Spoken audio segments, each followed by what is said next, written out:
ব্যাস, আর না। এবার এবার আমি নিজেকে বোঝাতে শুরু করেছি।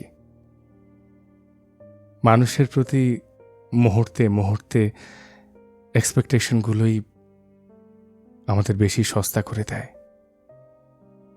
অন্যকে নিজের আবেগ অনুভূতিগুলো বোঝাতে বোঝাতে আমরাই একসময় বোঝা হয়ে যাই। যে মানুষটা সারা জীবনের প্রতিশ্রুতি দিয়েছিল, সে এখন সে এখন নিজেই আরেকজনের জীবনের প্রতিশ্রুতির অপেক্ষা করছে।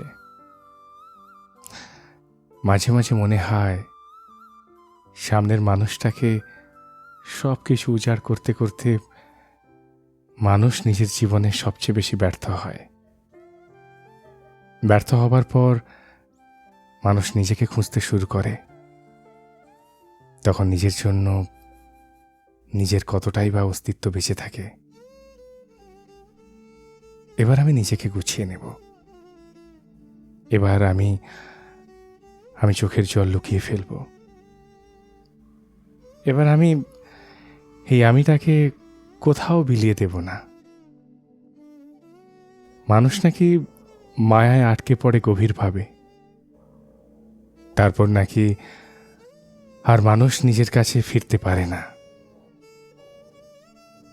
আমি সেই মায়ার চাবিটাই হারিয়ে ফেলব একদিন।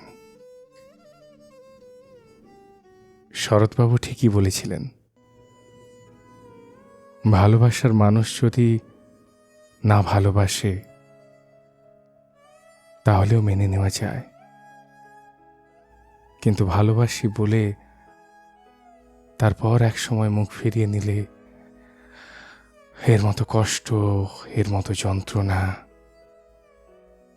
এর থেকে কিছুই হতে পারে না।